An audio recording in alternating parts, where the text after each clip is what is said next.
Bientôt, le monde connaîtra la science. Avec l'exécution du Rikudo Vegapunk, les choses prennent une tournure très intéressante. Mesdames et messieurs, ici Chaz et on se retrouve aujourd'hui pour la review du chapitre 1062 de One Piece, aventure au pays de la science, avec en plus une page cover qui est fortement intéressante, puisqu'on retrouve la ville du chocolat qui est complètement givrée, glacée. Est-ce que ce serait Aokiji qui serait passé par là et donc un mouvement de Barbe Noire qui aurait profité, et en plus c'est son style, de l'absence de Big Mom et de Katakuri pour voler le poneglyphe, et enfin on le verrait se diriger véritablement vers le One Piece? Oui, peut-être bien. Sûrement, en plus c'était les mêmes bottes. Bon, bref, et concernant le chapitre, c'est vrai que c'est un chapitre qui permet de beaucoup mieux cerner les enjeux de l'arc actuel et même de comprendre mieux le personnage de Vegapunk qui se trouve être un personnage peut-être beaucoup trop puissant pour l'univers de One Piece, mais qui est surtout limité en termes d'argent, en termes de ressources, même en termes de corps, et c'est là qu'on va passer directement à la review du chapitre, puisqu'on retrouve directement le groupe du second de Yonko Zoro. Oui, j'aime beaucoup dire ça.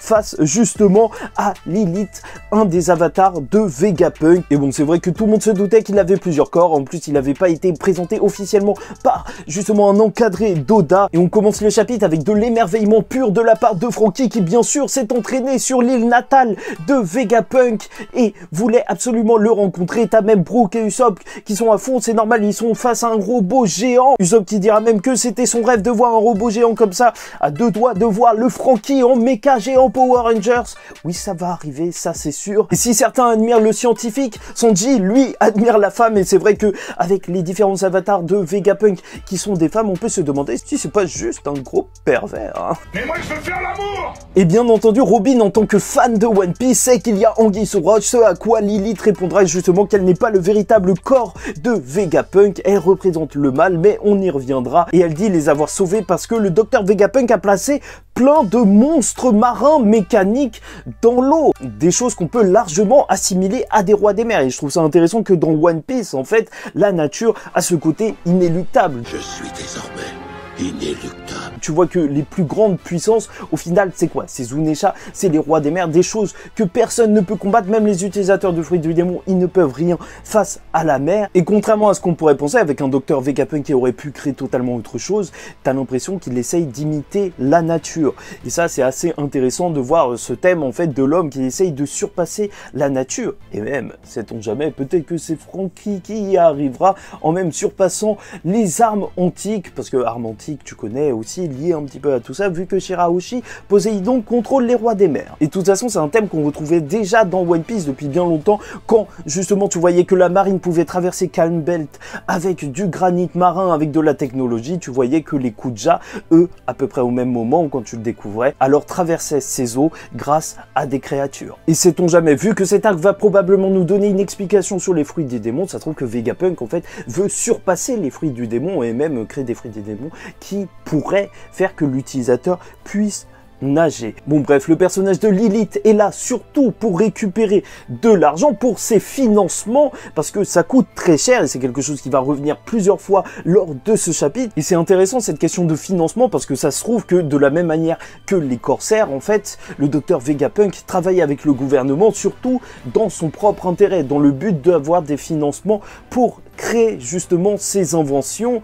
Et les corsaires, tu connais, ils sont là pour être posés. Enfin, même si ça n'existe plus, ça. Et c'est avec l'appel d'un autre Vegapunk que ça va devenir ultra épique et badass, puisqu'on va lui dire qu'elle a fait une erreur. Elle se retrouve devant Zoro et c'est mes moments préférés de One Piece, là où tu sens le charisme d'un personnage, la puissance qu'il dégage, même en fait du flex, voilà, tout simplement, puisqu'on va te dire, tu sais pourquoi cet épéiste est aussi calme? C'est parce qu'à cette distance, il pourrait te tuer en un instant. Ah, Oda, il est fort, Oda est très très fort. Et même que Robin le démon pourrait en faire de même. Et ça, je trouve ça cool, parce que à chaque fois, en fait, on te parle de Robin comme une menace juste parce qu'elle sait lire, alors que il y a d'autres choses. Ça y est, elle est enfin considérée comme quelqu'un de dangereux aussi pour sa puissance. Et avant de changer d'intrigue, en fait, ça va passer par un Zoro qui a quelque chose à demander. Et là, toutes les spéculations sont possibles, bien entendu avec One Piece. Est-ce que Zoro sera un clone de Ryu Marathé à cause de sa couleur de cheveux? C'est vrai qu'elle est moche. Oui, je raconte n'importe quoi, mais en même temps, on n'a pas eu assez d'explications à Wano sur le passé de Zoro. Et même, ça se trouve que Zoro, il veut juste aller parler au Dr Vegapunk et il veut lui demander d'essayer d'inventer quelque chose pour survivre quand on descend les escaliers. Et on apprendra donc que la personne qui était au téléphone avec Lilith était donc Shaka, autre corps de Vegapunk, obligé de voir une référence à Senseiya. Là, on est vraiment obligé. Et donc, passons au second groupe.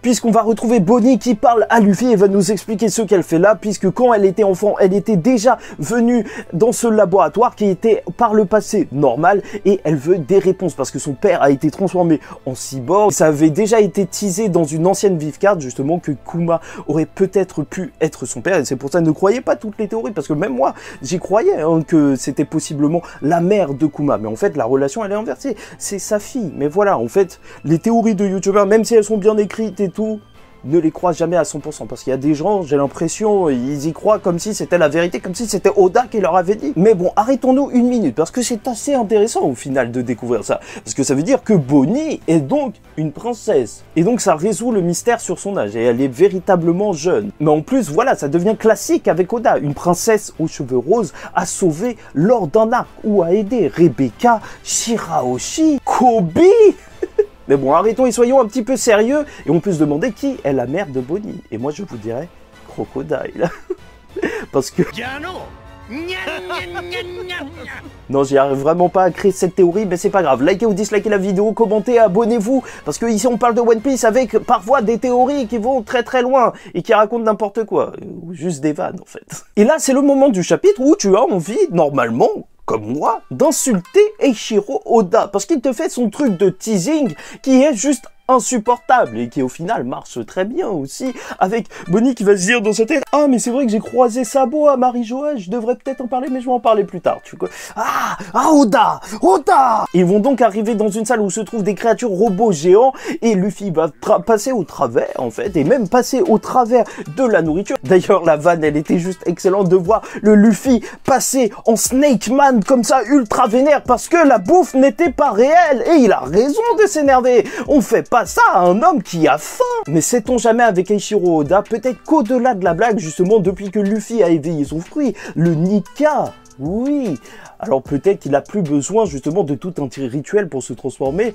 et que maintenant il peut passer en Snake Man juste d'un coup. Peut-être bien, je ne sais pas. Et on découvrira donc que s'ils sont passés au travers de ces choses, alors c'est parce qu'ils utilisent la même technologie que Mélenchon, la technologie des hologrammes. Et même Jinbei se dira que tout a l'air faux ici. C'est vrai que l'eau avait l'air quasiment gelée, et maintenant qu'ils sont là, en fait la température est assez normale, et même limite tropicale. Et c'est là où Luffy va se prendre un coup de Vegapunk qui va arriver, enfin un de ses avatars, et il va commencer à bouffer plein de choses qui vont sortir d'un distributeur, enfin d'une machine. Et bien sûr ça fait penser au Japon, tu sais, le pays des distributeurs où il y a plein de bouffe. Voilà, c'est bien. Oda, calme tes références, tu aimes ton pays, c'est très bien. Et on apprendra que ce second Vegapunk lié à la colère se nomme Atlas, et donc référence à la mythologie grecque, celui qui portait le ciel, et étrangement donc référence avec justement le fait que dès qu'il arrive, il va te parler de la météo qui a été changée sur l'île. Et c'est vrai que déjà c'est très puissant de changer la météo, on se rend peut-être pas compte, mais en soi, pour les récoltes et tout,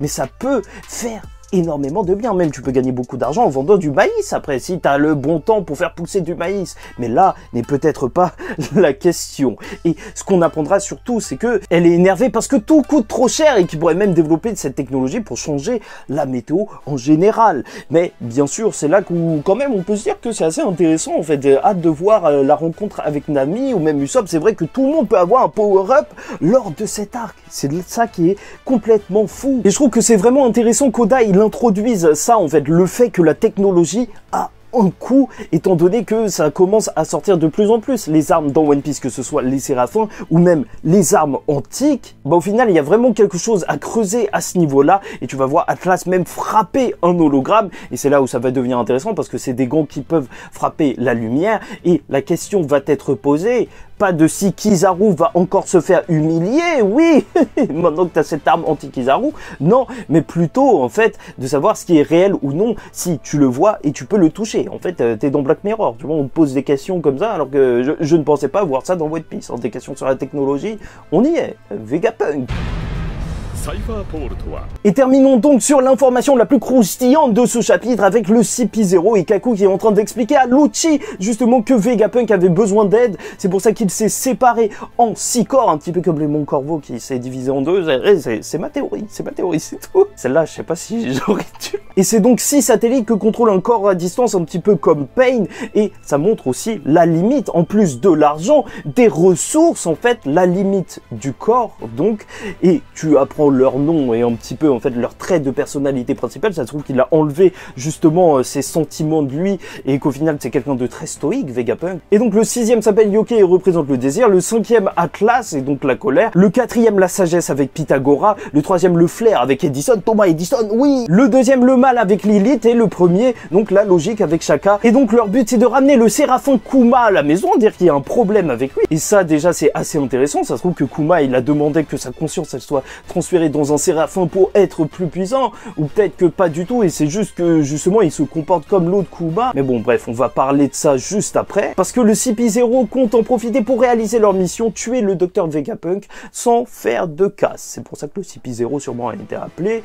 Eux ils sont tranquilles, assassins, c'est leur but, et c'est normal, il y a des choses très intéressantes dans ce laboratoire. Et le chapitre va se terminer sur Lucci qui se demande s'il y a un probable rapport avec Lulusia, et donc on va en reparler là. Déjà, bien entendu que ça me fait plaisir de revoir Lucci, j'ai envie que Luffy, maintenant Yonko, il l'humilie, qu'il le bellamy, oui!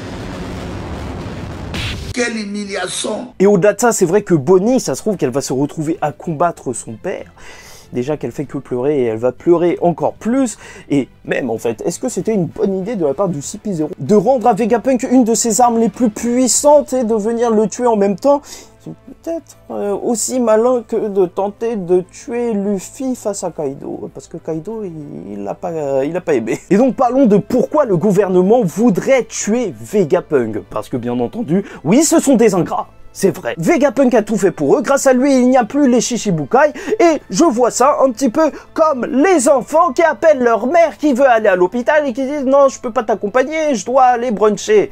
Oui, c'est une honte. Mais ce qui est très sympa pour moi en tout cas, c'est de voir que c'est pas la marine qui a été appelée, mais plutôt le gouvernement mondial avec le CP0. Et ça nous scinde justement les intérêts de la marine et du gouvernement mondial qui est dans des bails assez sombres. Et c'est vrai que pour moi, la fin de One Piece, elle se fera pas que avec les pirates ou les révolutionnaires en tant que gentils, mais bien certains marines comme Aokiji, Sengoku, Garp, Kobe, des gens droits, même pour instaurer un nouvel équilibre. Parce que c'est bien beau de te dire que ça y est, le monde est bouleversé, mais au final, ça peut pas être le zoo tout le temps. Ou peut-être que si. Donc déjà, premièrement, on pourrait penser que Vegapunk est trop dangereux justement pour le gouvernement mondial et c'est pour ça qu'il voudrait s'en débarrasser. C'est vrai qu'on te parle de Lulusia, de cette arme qui justement a fait détruire un pays entier, et si Vegapunk est le scientifique le plus grand du monde, le plus doué, alors ça m'étonnerait même pas qu'il puisse créer une arme de ce genre-là, ou avec une puissance quasi similaire, que personne ne pourrait concurrencer, on sait jamais, ça se trouve même que cette arme provient déjà de Vegapunk. Oui, peut-être, et de toute façon, voilà, ça ferait le combat avec Franky et son Pluton, ou c'est juste une arme antique, mais bref, en gros, Vegapunk, c'est vrai qu'il est dangereux. Et c'est vrai qu'aussi la chose peut-être la plus probable en fait pour l'exécution de Vegapunk, ce soit tout simplement le fait qu'il ait fait preuve d'un peu trop de traîtrise. Parce que bien entendu, étrangement, il a aidé le révolutionnaire Bartolomeo Kuma. Oui, puisqu'il l'a laissé avoir la conscience nécessaire pour envoyer justement les Mugiwara s'entraîner alors qu'ils étaient face à un amiral. Et dans ce temps-là, bah, il se serait fait manger, il faut dire les termes, il se serait fait manger, même par les pacifistas. Un Kuma qui aura en plus eu le droit d'avoir une dernière volonté de protéger le bateau des Mugiwara. Et en plus, très récemment, dites-vous bien que, qu'est-ce qui s'est passé? Ok, Ryokugyu, il s'est fait humilier à Wano, mais surtout, ce qu'il a vu, c'est quelqu'un avec un fruit similaire à Kaido, alors que voilà, Vegapunk disait, et sûrement il a été financé par le gouvernement mondial, que ce fruit était un échec. Et au final, il a raison, dans un certain sens, il a raison. Ce fruit, c'est le fruit du poisson modèle Dragon Azur. Et Mononosuke, il a beau avoir tous les pouvoirs qu'il veut, il est rose. Il est pas azur.